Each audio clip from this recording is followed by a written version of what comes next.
안녕하세요. 매일 아침 말씀 묵상에 오신 여러분을 진심으로 환영합니다. 1월 16일 월요일 창고는 어디인가? 생각할 문제에 창고는 어디인가? 중앙창고 원칙은 무엇인가? 오늘 우리에게 주는 교훈은 무엇인가? 말라기 3장 10절에 만군의 여호와가 이르노라 너희의 온전한 11조를 창고에 들여 나의 집에 양식이 있게 하고 그것으로 나를 시험하여 내가 하늘 문을 열고 너희에게 복을 쌓을 곳이 없도록 붙지 아니하나 보라 라고 말씀하셨습니다. 온전한 11조를 드리라고 말씀하실 때 그것을 창고에 드려 하나님의 창고에 드리라고 말씀하십니다. 하나님의 창고는 구체적으로 어디를 말하는 것일까요?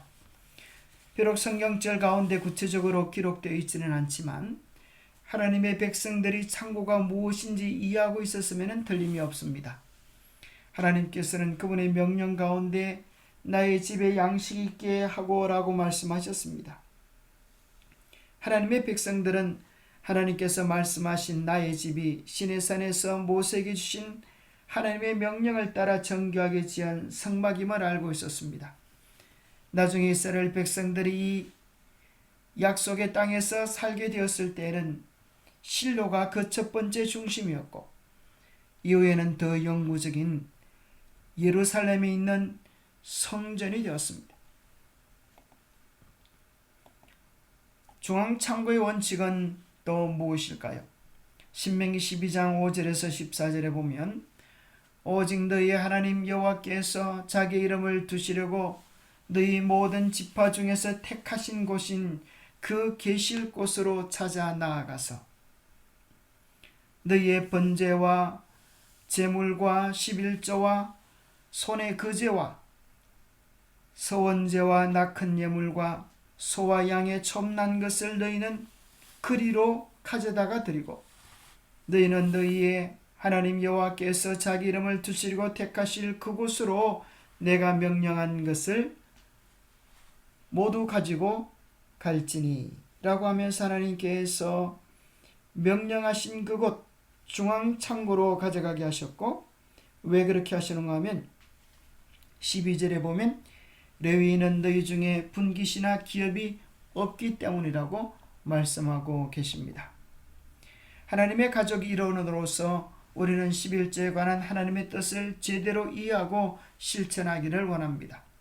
우리는 성경을 통해 하나님의 백성들이 개인적으로 11조와 헌물을 드리고 하나님을 찬양하고 경배하기 위해 1년에 3번 곧 6월절, 오순절, 초막절에 예루살렘으로 여행해야 했음을 알 수 있습니다. 그 후에 레위인들이 이스라엘 전역에 있는 형제들에게 그 11조를 분배했습니다.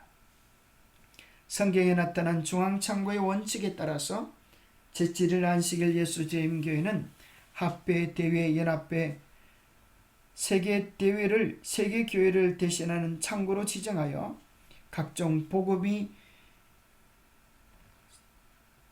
복음 사역이 진행되도록 하고 있습니다.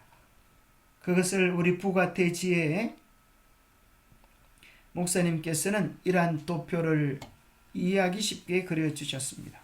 11조의 수집을 위하여 중앙창고로 모아지는데 이스라엘 백성들이 11조 헌물을 레위인을 통하여 드리고 레위인들, 제사장들은 예루살렘 중앙창고에 모아 놓았습니다. 분배할 때에는 이제 반대의 순서로 예루살렘 중앙창고에서 레위 지파 레위인들의 손을 통하여 11조와 헌물들이 나누어졌고 제사장 레위인들이 그것을 통하여 생계를 유지하고 주의 복음을 위하여 힘있게 일할 수 있게 되었습니다. 마찬가지로 제7일 안식일 예수 재림교회는 중앙창고의 원칙을 활용하여 지역교회 성도들이 헌금하고 그것은 합회와 대회로 올라가고 그것은 연합회를 통하여 또 지회와 대총회를 통하여 모아지고 재림교회는 그 교회가 크건 작건 상관이 없이 모든 목회자들에게 골고루 분배하여 재정적인 어려움이나 부가 쌓아져서 일어날 도덕적 부패를 미리 막는 지혜로운 제도를 사용하고 있습니다. 또 헌금을 네 가지로 크게 구분하여서 목사님 설명하시는데요. 각종 헌금의 용도를 크게 네 가지로 구분하셨습니다. 11조와 구제헌금, 그리고 세계 선교헌금과 교회 복음 사업으로 구분하셨습니다. 11조는 목회자와 교역자들, 일선 선교기관의 교역자들의 생계를 위하여 쓰여지고, 구제헌금은 글자 그대로 재난과 기근 구제 사업을 위하여 쓰여집니다. 세계 선교 사업을 위하여는 안교헌금, 열세 안교헌금, 연말 희생헌금, 선교 확장, 또 교회 건립을 위한 헌금인 투자헌금, 또 생일헌금이 세계헌금으로 드려집니다. 그 다음에 교회 복음 사업을 위하여 교회의 모든 지직들은 교회의 운영을 위한 교회 월정금을 드리고, 또 첫째 선교헌금, 넷째 경비헌금은 교회의 자체의 운영을 위하여 드려지는 헌금입니다. 그리고 도로가 헌금을 통하여서 교회가 직접 이웃의 불쌍한 사람들을, 도움이 필요한 자들을 돕도록 체계적인 헌금 제도를 가지고 있습니다. 리비언 헤럴드에 보면 11조와 헌물에 관한 하나님의 계획은 말라기 3장에 분명히 기록되어 있다. 하나님께서는 인간 대리자들에게 그들과 맺은 언약에 충실하라고 요청하신다. 그런 너희는 온전한 11조를 창고에 들여 나의 집에 양식이 있게 하라고 말씀하신다. 특별히 몇 년 전부터 목회자들의, 성직자들의 세금에 대하여 정부에서 내라고 그렇게 요청이 되었습니다.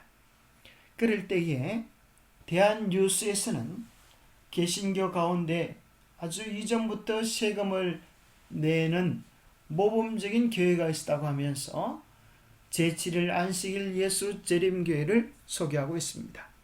2017년 11월 2일자의 내용인데요. 개신교 중에서는 교단 본부에서 목사의 봉급을 일괄 지급하는 제7일 안식일 예수 재림교회가 개인의 봉급에서 원천 징수하여 세금을 내고 있다. 이들은 국가에서 1968년에 처음으로 성직자 세금에 대하여 거론하기 이전인 1965년부터 세금을 내기 시작하였다고 기사화해 놓고 있습니다. 참으로 어느 교회보다도 재림교회는 재정의 문제에 있어서 깨끗하고 또 모범적인 본을 보이고 있습니다. 이 모든 것들은 하나님께서 성경 속에 계획해 놓으신 중앙 헌금 제도를 실천함으로 얻는 복이라고 생각됩니다. 영감의 교훈입니다. 11조에 관한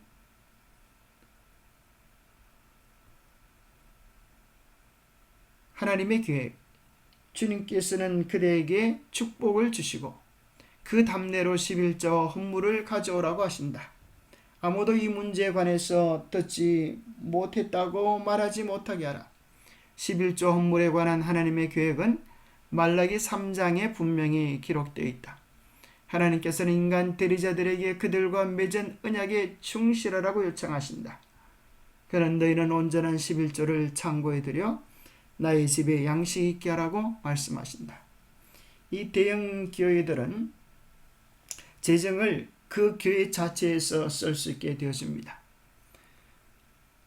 그로 인하여 많은 문제들을 유발시켜서 한국에서 사회적 비탄의 대상이 되었는데, 바로 그것은 세습 문제,